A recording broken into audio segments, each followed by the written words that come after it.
pagi anak-anak. Apa kabar kalian? Kelas 9 khususnya pagi hari ini Bapak akan memberikan yang terbaik buat kalian. Bapak akan menjelaskan kita akan belajar apa sih pada waktu kesempatan saat ini. Nah, harapan Bapak ya, Bapak sudah mencoba memberikan yang terbaik buat kalian. Kalian juga ada timbal baliknya ya. Jadi jujur dan bertanggung jawab dengan cara seperti apa?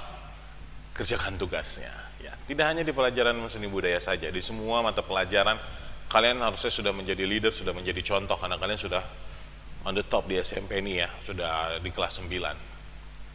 Nah, kita akan langsung mulai saja pada kesempatan pagi hari ini. Kembali di sini bersama saya Pak Donald dalam kelas seni budaya.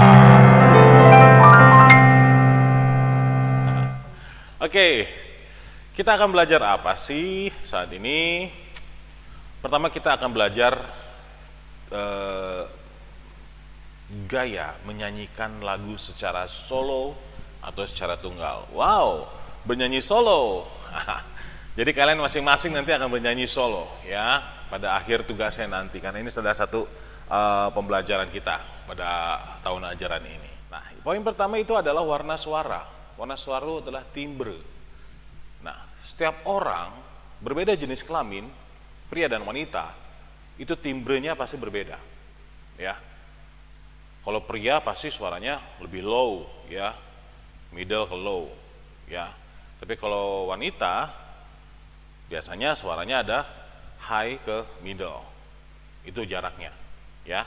Itu nanti adalah wilayah nada. Tapi sekarang saat ini kita masih ke warna nada. Warna suara, maaf, atau timbre. Setiap orang getarannya berbeda, setiap alat musik getarannya berbeda. Warna itu lebih ke tone color, jadi karakter suaranya seperti apa. Ya, Bapak dengan guru di sini, misalnya Bapak dengan Pak Nanang atau Bapak dengan Pak Alex, tipenya, timbrenya, warna suaranya berbeda. Kalian bisa lihat, contoh Pak Nanang suaranya lebih high, ya, bukan lebih cempreng, bukan, lebih high. Tapi karakter suara Bapak low, lebih berat. Nah, seperti itu. Jadi dari situ kalian bisa melihat contohnya, ya. Misalnya contoh suara middle gitu. Hai, apa kabar? Sedang apa? Tapi kalau suara low, halo, apa kabar? Sedang apa kalian? Seperti itu, ya. Nah, itu untuk warna suara, tone color. Warna suara, tone color. Jadi lebih ke karakter ya, karakter suaranya. Ada yang lembut, ada yang low, ada yang serak-serak basah banjir gimana gitu ya. Nah, seperti itu adalah timbre. Untuk definisinya kalian bisa lihat di PowerPoint yang sudah Bapak berikan. Nah, kemudian kita masuk ke wilayah nada ya. Seperti yang tadi Bapak bilang, wilayah nada itu adalah range. Range itu apa ya? Jarak suaranya, wilayah nadanya itu dari mana ke mana. Ya. Kalau Bapak suaranya low seperti ini, berarti wilayah nada Bapak adalah jenis suaranya nanti ada namanya ada suara bass. Nah, laki-laki, pria biasanya itu dibagi dua. Ada dibagi tiga. Itu ada tenor, bariton, dan bass. Nah, yang di tengah-tengah itu adalah bariton. Nah, kemudian kalau suara wanita itu ada tiga. Apa aja? Ada sopran, ada mezzo sopran, dan ada alto. Betul sekali ya. Tiga. Nah, yang paling on the top ini biasanya kalau di istilah paduan suara itu angel voice ya. Suara anak-anak. Nah, suara anak ini tidak dibagi pria atau wanita. Biasanya itu batasnya itu adalah anak-anak sampai SD. Ya. Tidak dipisah pria wanita. Dia dipisahnya bagiannya adalah suara anak-anak tinggi dan suara anak-anak rendah. Itu. Pembagiannya itu adalah suara anak-anak tinggi dan suara anak-anak rendah. Jadi tidak ada pembagian pria dan wanitanya. Seperti itu. Nah, biasanya perubahan suara itu terjadi dari transisi suara anak ke suara pria atau wanita dewasa itu pada saat usia kalian, usia SMP.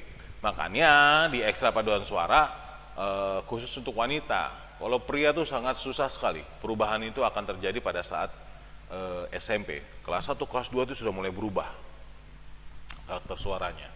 Ya. Itu kalian mungkin beberapa dari kalian merasakan itu, ya, suaranya berubah. Ada seraknya, lebih low gitu ya. Itu alami. Itu sangat alami. Jadi wilayah nadanya itu macam-macam.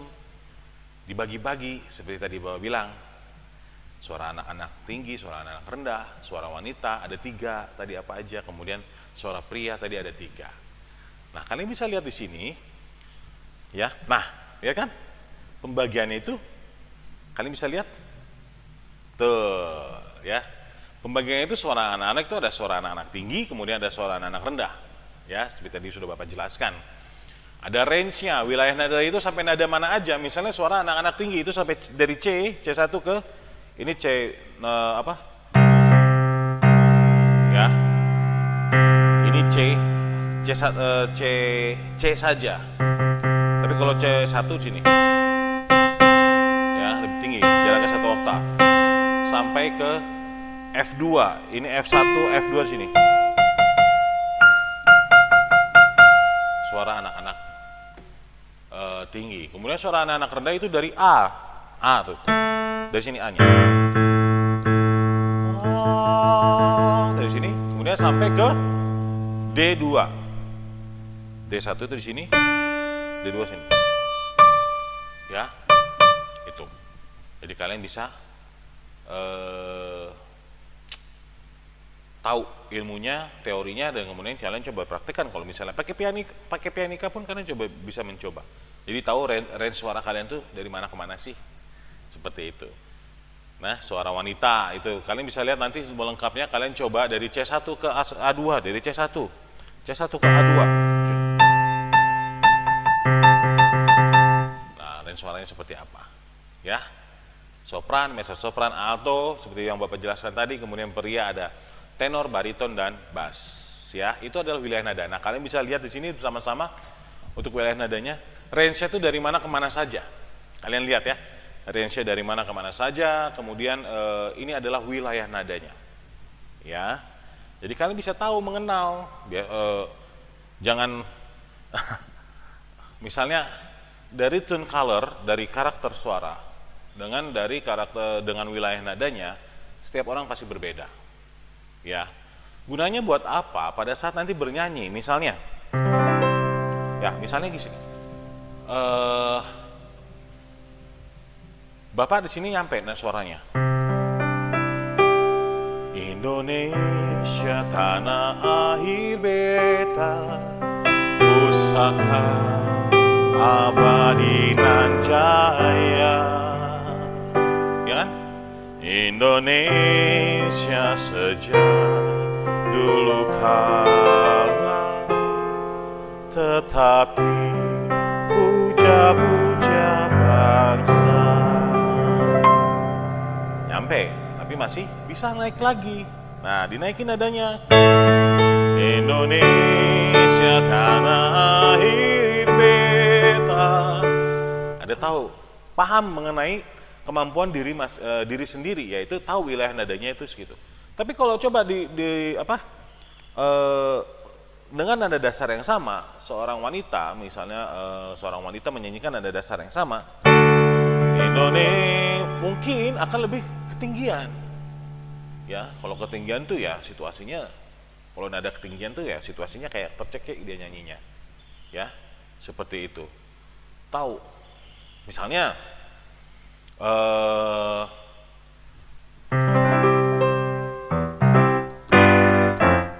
lagu Glenn kan kalian tahu warna suaranya Glenn kan, dengan wilayah nadanya kan dia tinggi kan, dengan penuh banyak improvisasi. Nah, nada dasar yang dinyanyikan lagu Glenn itu dia tinggi juga.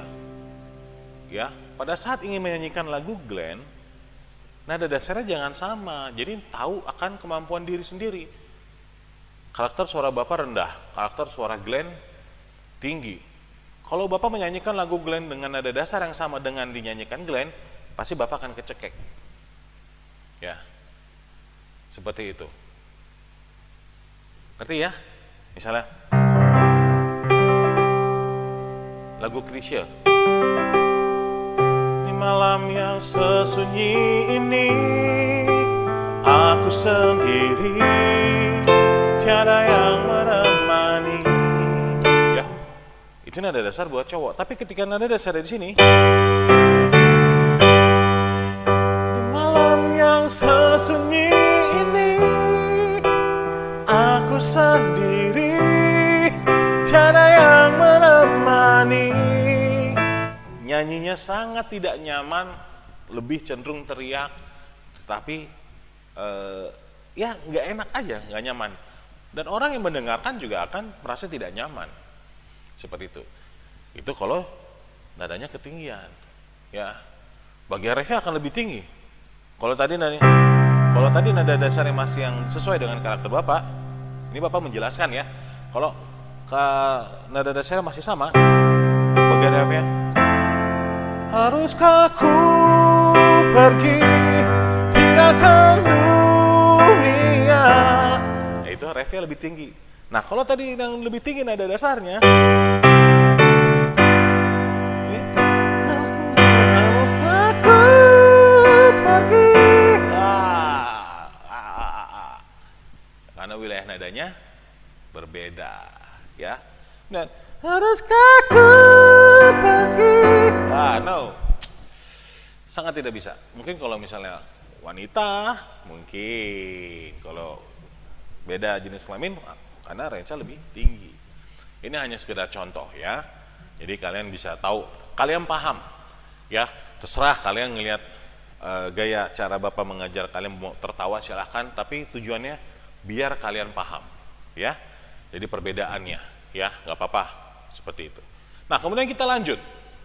Ya, untuk sikap bernyanyi yang baik dan benar seperti apa, kalian bisa lihat di modulnya itu nanti yang sudah Bapak berikan. Kalian bisa lihat badannya seperti apa, rileks, berat badan bertumpu kemana, kemudian dada agak sedikit dibusungkan, pandangan lurus ke depan, ya, pandangan lurus ke depan, kan? Posisi tangan rileks di samping kiri kanan, seperti itu, ya. Itu untuk posisi saat bernyanyi. Kemudian pernafasan diafragma. Nah, pernafasan diafragma ini sangat baik untuk digunakan dalam bernyanyi. Ya.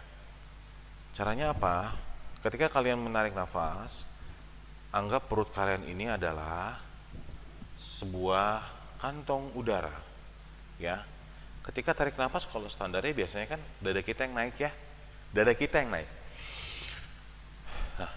Nah, itu dihilangkan. Ya. Kalian coba pernafasan diafragma itu, perut kantong udara ini yang mengembang.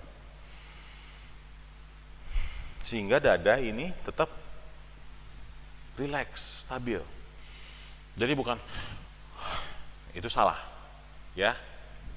Kantung udara kita ini, makanya kalau bisa dibantu dengan tangan di pinggang, sehingga akan tahu ketika perut mengembang. Nah, kalian ukur di situ, ya, seperti itu. Nah, pada saat tarik nafas, boleh melalui hidung, boleh melalui mulut.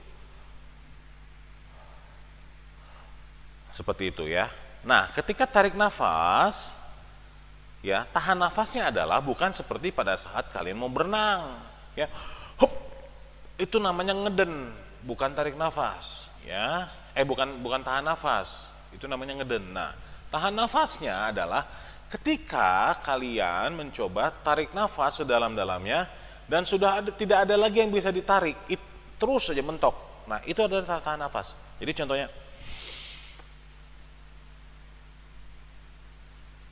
tahan aja terus, belum ada yang dikeluarin. Begitu dikeluarkan, pelan-pelan, seperti bang kempes.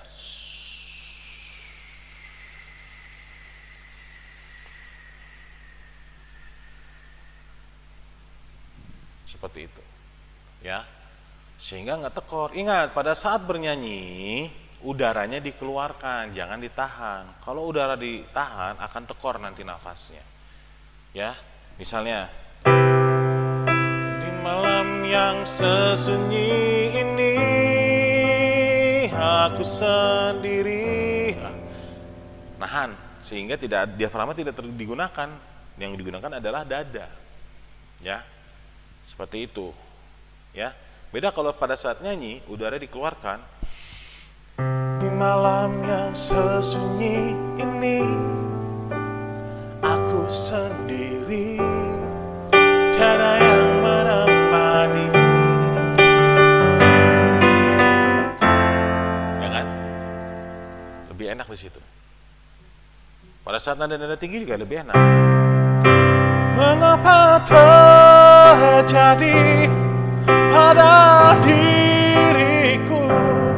Lebih enak keluar. Jadi kalau ditahan, mengapa terjadi, malah jadi ke hidung, jadi ngirung kalau bahasa Sundanya, ya. Seperti itu. Nah, kalian tahu perbedaannya, itu yang harus dilakukan pada saat belajar diafragma. Ya. Kemudian ada yang namanya resonansi dada, resonansi hidung, resonansi kepala. Resonansi itu apa sih? Resonan, memberikan ruang, ya, ruang untuk menghasilkan suara di dada, di hidung, dan di kepala. Definisinya kalian bisa lihat nanti di modul yang sudah Bapak berikan, ya. Yang wajib diperhatikan dalam bernyanyi, ya, kita lanjut nih. Yang wajib diperhatikan dalam bernyanyi, ingat, artikulasi yang pernah kita pelajari. Artikulasi itu untuk agar pesan tersampaikan, ya. A, I, U, E, O-nya harus jelas, ya. Kemudian yang kedua adalah pengkalimatan, itu namanya pemenggalan, phrasering, ya. Biar apa? Biar pesannya juga tersampaikan. Jangan di malam yang sesunyi ini karena nafasnya habis, ya, itu nggak boleh. Makanya tadi di awal dia diajari cara tarik nafas, cara bernafas yang baik dan benar seperti apa. Ya. Kayak misalnya lagu Tanah airku tidak kulupakan. Satu nafas, satu frase itu, ya, satu phrasing. Jangan kalian penggal. Tanah airku tidak kulupakan. Nah, no. Itu salah besar. Ya, kalian harus tahu di situ. Ya. Seperti itu, ya. Jangan. Terimalah lagu ini, kan? Itu satu frase, kan? Jangan kalian terimalah lagu ini. No. Tet, itu langsung salah. Tenot. Ya, itu salah. Paham ya? Ya, kita coba nanti, kita coba praktekkan. Kemudian yang terakhir adalah ekspresi, gestur, mimik, ekspresi. Lagunya ini lagu apa? Ya, jangan kalian menyanyikan lagu Garuda Pancasila, akulah penduh. Mimiknya sedih. Ya. Lagu Garuda Pancasila itu kan refnya ayo maju, maju, ayo. Harus mengajak gitu. Tegas. Ya. Seperti itu. Ya kalian bayangkan kalau misalnya seorang artis penyanyi tampangnya flat, ya kan? Itu pasti sangat mengganggu sekali. Harus sesuai dengan. Yang penting adalah percaya diri. Itu pertama. Percaya diri sehingga nanti akan rileks semua. Ya, sehingga nanti akan mengalir kalau untuk gestur dan ekspresi kita. Seperti itu, ya. Mudah-mudahan kalian mengerti dan Bapak harap mengerti. Itu materi kita bernyanyi secara solo. Ya, ingat, yang harus diperhatikan adalah artikulasi, tadi Bapak jelaskan tadi ya. Artikulasi, kemudian phrasing, pemenggalan, dan kemudian adalah gestur, mimik, ekspresi. Ya, itu yang harus kalian perhatikan. Ya. Kalian baca PowerPoint-nya, jangan hanya disimpan saja, dibaca. Siapa tahu minggu depan kita tes, ya. Dibaca-baca, ya. Itu ada beberapa teorinya juga. Ya. Baik, itu aja. Terima kasih. Tetap hidup sehat, stay healthy, semangat. God bless you.